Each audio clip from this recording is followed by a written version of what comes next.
National conference के vice president Omar Abdullah ने article 35 से 370 को लेकर भाजपा को आड़े हाथों लेते हुए कहा कि जम्मू कश्मीर के स्पेशल स्टेटस पर खतरा तब से बना है जब से 2015 से भाजपा ने रियासत में सत्ता संभाली थी।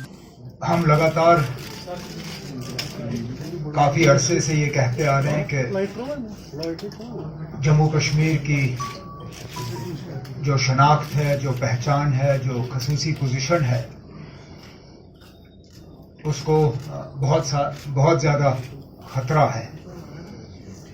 और ये खतरा आज का बना हुआ नहीं है। लगातार पिछले 5 साल और बिलखसूस 2015 में बीजेपी की रियासत की हुकूमत में शामिल होने के बाद ये खतरा जो है ये बढ़ चुका है। उन्होंने अरुण जेटली के ब्लॉग का जिक्र करते हुए कहा कि हम बीजेपी के लीडरों की सोच नहीं बदल सकते। जो कल मुल्क के फाइनेंस मिनिस्टर अरुण जेटली साहब ने एक ब्लॉग के जरिए अपनी तंजीम और अपनी हुकूमत के ख्यालात पूरे मुल्क या पूरी दुनिया के सामने रखे, उससे पता चल जाता है कि इन लोगों की जो सोच है जम्मू कश्मीर के बारे में वो सही नहीं है। मैं ये जानता हूँ कि हम कुछ भी कहें, हम बीजेपी या उनके लीडरों की सोच जो है वो बदल नहीं सकते, लेकिन कम से कम अगर उनके तरफ से सच्चाई को लोगों के सामने पेश किया गया होता तो शायद फिर सच्चाई के बुनियाद पे इस बहस को आगे बढ़ाया जा सकता था। लेकिन हकीकत को तोड़ मरोड़ के पेश किया गया, गलत एक तासुर देने की कोशिश की गई कि जम्मू कश्मीर को जो है अपनी खसूसी पोजीशन के वजह से नुकसान है, और अगर हमारी ये खसूसी पोजीशन नहीं होती तो शायद हम एक रियासत के तौर पे बहुत ज़्यादा तरक्की कर गए होते। और हमारे लोग जो हैं वो बेरोजगार इसलिए हैं क्योंकि हमारी एक खसूसी पोजीशन है। ओमर अब्दुल्ला ने कहा कि जम्मू कश्मीर के अलावा नॉर्थ ईस्ट, हिमाचल प्रदेश, अंडमान निकोबार, लक्षद्वीप को भी स्पेशल स्टेटस दिया गया है, लेकिन हमला केवल जम्मू कश्मीर पर ही होता है।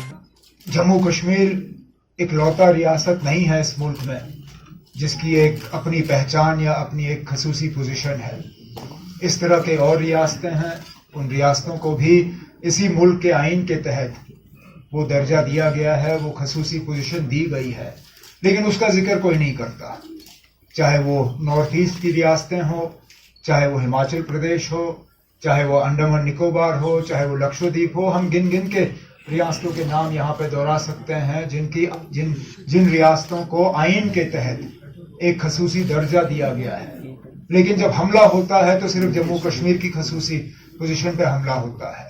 जब हमला होता है तो 35A पे हमला होता है, 370 पे हमला होता है, और गलतफहमी पैदा की जाती है कि क्या शायद किसी तरह ये 35A और ये 370 जो है ये सिर्फ जम्मू कश्मीर और खासकर कश्मीर वादी के मुसलमानों के लिए है। ओमर अब्दुल्ला ने कहा कि 35A से केवल कश्मीर ही नहीं बल्कि जम्मू लद्दाख को भी फायदा मिलता है। जहाँ की हकीकत ये है कि जम्मू कश्मीर की खसूसी पोजीशन खासकर 35A से कश्मीर को तो जो है सो है, लेकिन जम्मू को भी इस 35A की बदौलत बचाया गया है।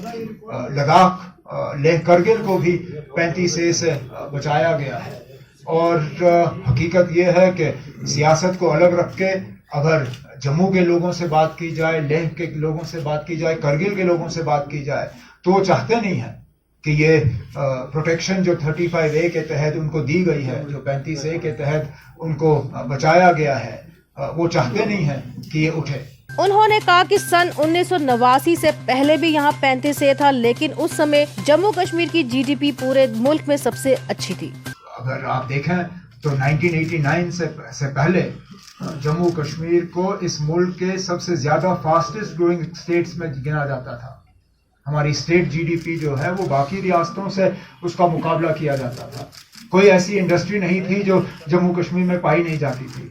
आप जम्मू कश्मीर खासकर कश्मीर के इंडस्ट्रियल एस्टेट्स देखें, चाहे वो खनमू में हो, चाहे वो एयरपोर्ट के करीब हो, रंगरेट में हो, چاہے HMT ہو, کہیں پہ بھی آپ دیکھیں اس ملک کے جانے مانے کمپنیوں کو یہاں پہ پایا جاتا تھا, ہوٹل چینز کو یہاں پہ پایا جاتا تھا. انہوں نے کہا کہ PDP BJP نے کرسی کو بچانے کے لیے 35A کو بچانے کی کوئی کوشش نہیں کی.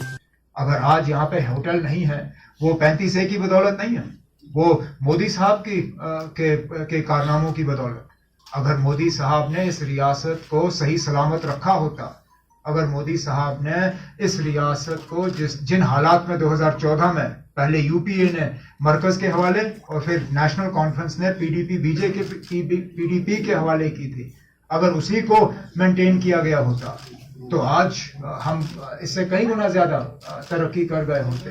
تو یہ تاثر دینا کہ ہماری غربت یا ہماری تمام پریشانیاں جو ہیں وہ 35A کی وجہ سے ہیں, سراسر غلط.